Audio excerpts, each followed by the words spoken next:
Hello friends, എല്ലാവർക്കും ചെമ്മരിൽ പൂവിൻ്റെ ഇന്നത്തെ പുതിയൊരു എപ്പിസോഡ് വീഡിയോയിലേക്ക് സ്വാഗതം.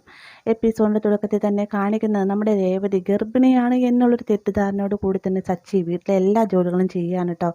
അതായത് രേവതി ചെയ്യുന്ന രാവിലെ എഴുന്നേറ്റിട്ടുള്ള എല്ലാവർക്കുള്ള ഭക്ഷണം ഉണ്ടാക്കലും ചന്ദ്രയ്ക്ക് കൊണ്ട് ചായ കൊടുക്കുന്നതുമായിട്ട് എല്ലാം ജോലി ചെയ്യുന്ന സമയത്ത് ചന്ദ്ര നമ്മുടെ സച്ചിയെ കുറ്റപ്പെടുത്തുന്നുണ്ട്. മാത്രമല്ല രേവതി വരുന്ന സമയത്ത് നീ മനഃപൂർവ്വം തന്നെ ഇവനെ അടുക്കളയിൽ കയറ്റിയതല്ലേ എന്നൊക്കെ ചോദിച്ചുകൊണ്ട് രേവതിനെ വഴക്കൊക്കെ പറയുന്നുണ്ട്. എന്നാൽ രേവതി മനസ്സാവാതെ താനൊന്നും അറിഞ്ഞിട്ടില്ല എന്നൊക്കെ പറയുന്നുണ്ടെങ്കിലും ചന്ദ്ര പറയുകയാണ്, എന്നൊരു കാര്യം ചെയ്യുന്നത് സാരിയെ കൊടുത്ത് രാവിലെ തന്നെ ഇറങ്ങിക്കും, ഇവക്ക് നിൻ്റെ ഷർട്ടും ജീൻസും കൊടുക്കുക, അവൾ അതിടട്ടെ എന്നൊക്കെ പറയുമ്പോഴത്തേക്കും അത് ഞങ്ങൾ തീരുമാനിച്ചോളാം എന്നൊക്കെ പറഞ്ഞിട്ട് സച്ചി നല്ല മറുപടി തന്നെ ചന്ദ്രയോടായിട്ട് പറയുകയും ചെയ്യുന്നു കേട്ടോ.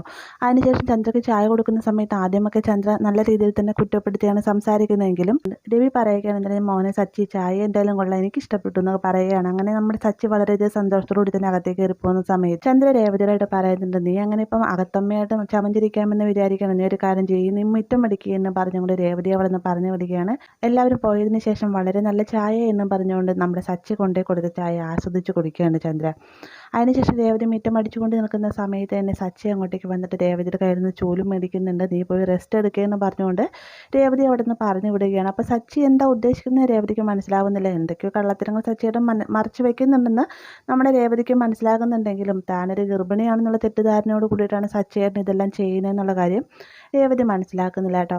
അങ്ങനെ സച്ചി തനിക്ക് വേണ്ടിയുള്ള ഓരോ കാര്യങ്ങൾ ചെയ്യുന്നത് കണ്ട് നമ്മുടെ രേവതിക്ക് ഭയങ്കര സന്തോഷമായിരുന്നുണ്ട്. അപ്പോൾ ഇങ്ങനെ ചിന്തിച്ചുകൊണ്ടിരിക്കുന്ന സമയത്താണ് രവി അങ്ങോട്ടേക്ക് വരുന്നത്. രവി വന്ന ഉടനെ പറയുകയാണ്, ഞാൻ മാത്രമേ കണ്ടുള്ളൂ, എന്തായാലും മോക്ക് വേണ്ടിയിട്ട് സച്ചി ഇതുപോലെയൊക്കെ ചെയ്തു തരുന്നത് കണ്ടിട്ട് അച്ഛന് വളരെയധികം സന്തോഷമായി. നിങ്ങളുടെ ആദ്യത്തെ വിവാഹത്തിൻ്റെ സമയത്ത് നിങ്ങളുടെ പെരുമാറ്റം കണ്ടപ്പോൾ എനിക്ക് ആകെ സങ്കടവും പേടിയായിരുന്നു, പക്ഷേ ഇപ്പോൾ ഒരുപാട് സന്തോഷമായി എന്നൊക്കെ പറഞ്ഞുകൊണ്ട് രവി പറയുന്നത് കേൾക്കുമ്പോഴത്തേക്ക് രേവതിക്കും സന്തോഷമാവാണ് കേട്ടോ. അതിനുശേഷം കാണിക്കുന്നത് നേരം വെളുക്കുന്ന സമയത്ത് അശോകൻ ഒരു കോൺട്രാക്ടറെയും കൂട്ടിക്കൊണ്ട് വരികയാണ്.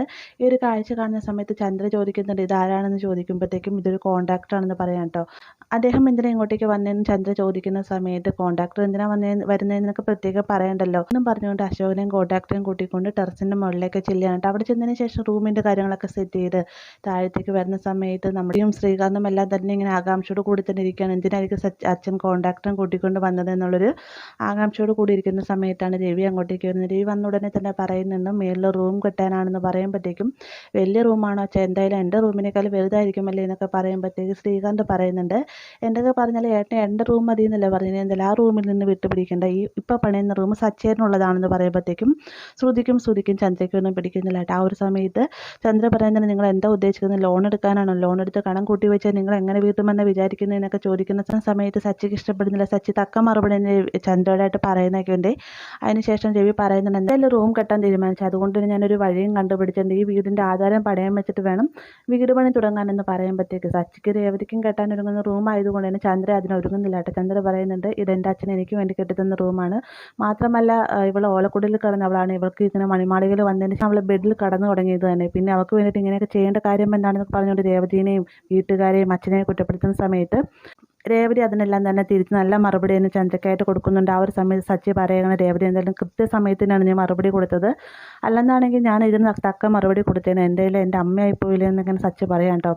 ഈ ഒരു റൂം കൂട്ടിയെടുക്കാൻ ഞാൻ സമ്മതിക്കുകയില്ല എന്നൊക്കെ പറയുമ്പോഴത്തേക്കും രവിക്ക് സങ്കടമായി എന്ന് കരുതിക്കൊണ്ട് തന്നെ സച്ചിയും രേവതിയും പറയുന്നുണ്ട്, അച്ഛൻ സങ്കടപ്പെടുകയൊന്നും വേണ്ട, ഞങ്ങൾക്ക് എന്തായാലും റൂമൊന്നും വേണ്ട, ഞങ്ങൾ താഴത്തെ ഹാളിലേക്കായിട്ട് കടന്നുകൊള്ളാമെന്നൊക്കെ പറയുമ്പോഴത്തേക്കും എത്ര നാളെന്ന് വെച്ചുകൊണ്ട് ഇങ്ങനെ കിടക്കുന്നതെന്ന് രവി ചോദിക്കുന്നുണ്ട്. അതൊന്നും കുഴപ്പമില്ല അച്ഛൻ എന്നൊക്കെ നമ്മുടെ സച്ചി രേവതിയും പറയുന്നുണ്ടെങ്കിലും രവി ഇവർക്ക് വേണ്ടി റൂം കെട്ടാനൊരുങ്ങാട്ടെ. എന്നാൽ നമ്മുടെ ചന്ദ്ര എതിർപ്പ് പറഞ്ഞുകൊണ്ട് തന്നെ രവി ആകെ സങ്കടത്തിലുമാണ്.